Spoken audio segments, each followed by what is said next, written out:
Welcome to this explainer on navigating FCA compliance oversight. If you're a financial services professional in the UK, you'll absolutely want to treat this like your vital toolkit. We're going to unpack exactly how to document your board decisions so that when the regulator inevitably comes knocking, your firm isn't just prepared, but structurally sound. To really get a firm grip on this complex regulatory landscape, we're drawing directly from the expertise of compliance consultant. You might know them in the industry as the compliance doctor. These guys are absolute specialists in UK FCA regulatory consultancy, focusing heavily on governance reviews, audits, and risk management. We know your time is incredibly valuable, so here is our exact roadmap for today. We'll start with the FCA regulatory shift, then look at why board minutes fail, introduce the proactive decision register, discuss capturing rejected alternatives, connect all that to SMCR and consumer duty, and finally wrap up with making compliance work. Let's just dive right in. All right, Section 1, the FCA regulatory shift, anticipating and documenting risk. So, the Financial Conduct Authority has this specific governance requirement known as SYSC 4. They basically state that firms demonstrably seeking to do the right thing are going to benefit from much less intensive supervision. But what does that actually mean in practice? Well, it definitely doesn't mean your firm will magically never encounter market friction or an operational error. An outcome that looks poor in hindsight doesn't automatically mean you had a massive governance failure. The real key here is proving you operate an active, functioning compliance infrastructure. If you can actually prove your management body actively debated its options, really considered consumer harm, and documented that logic before taking action, well, the regulator is far more likely to view an issue as an isolated incident rather than some kind of systemic misconduct. Moving on to Section 2, why board minutes fail. The illusion of safety. A massive mistake we see many mid-sized investment firms make is relying entirely on standard meeting minutes to prove their compliance during a desk-based FCA review. Take a totally generic entry like, "The board approved the new outsourcing arrangement." That sounds fine, right? Actually, no. This highly sanitized sentence provides a really dangerous illusion of safety. It basically collapses what was probably hours of friction, intense debate, and deep risk analysis into one single line. And by doing this, it completely deletes the exact evidence of active governance that the FCA expects to see.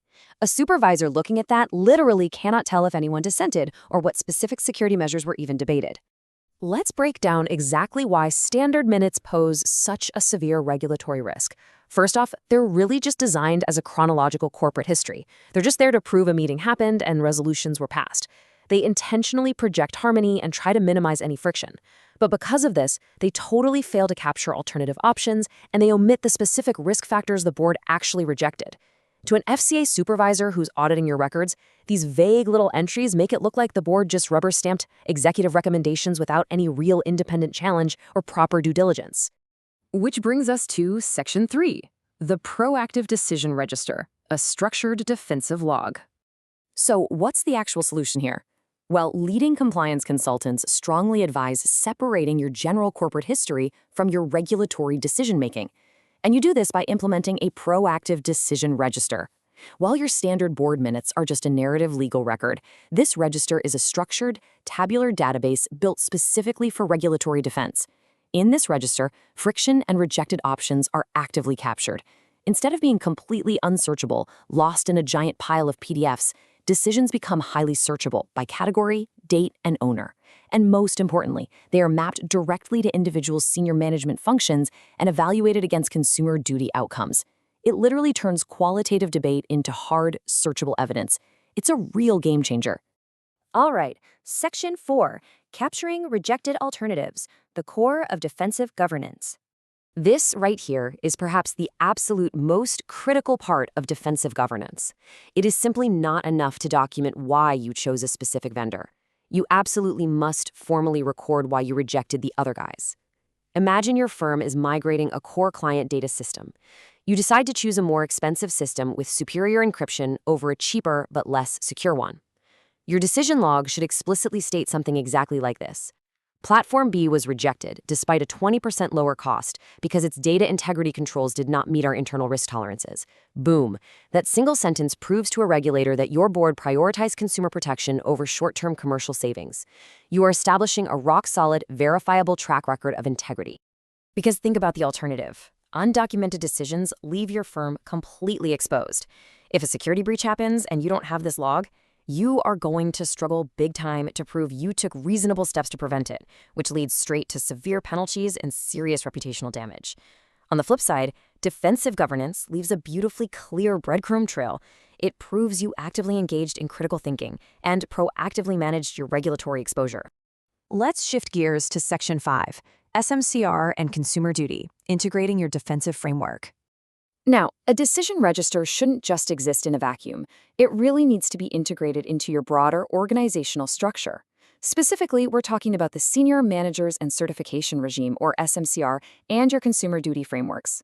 This integration basically happens in 3 easy steps. First, you log the decision in the register. Second, you map it directly to the responsible senior management function, or SMF holder. Remember, under SMCR, senior managers face personal regulatory accountability, so linking decisions to individuals completely prevents that lazy excuse of, oh, it was a collective board decision, which, trust me, the FCA does not accept anymore.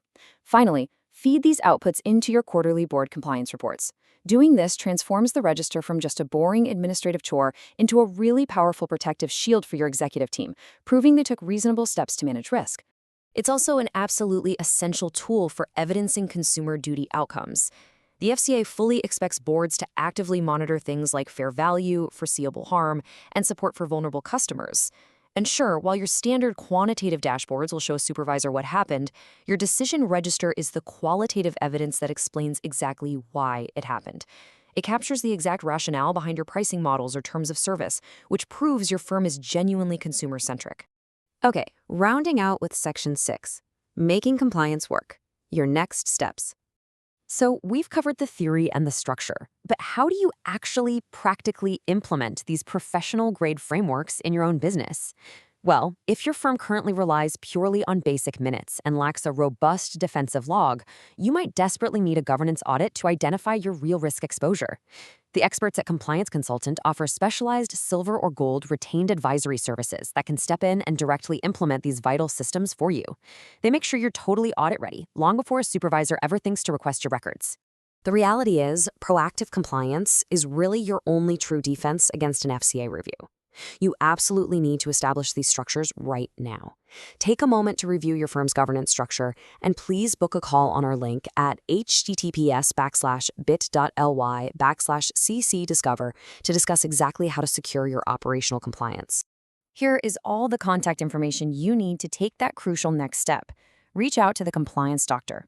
Call us on 0800-689-0190 or international +44 208 243 8620. Email info@complianceconsultant.org. I'll leave you with this final provocative thought. If the FCA audited your firm tomorrow morning, would your board minutes actually prove you are actively managing risk, or would they just prove you know how to schedule a meeting? Thank you so much for joining this explainer, and stay focused on doing the right thing.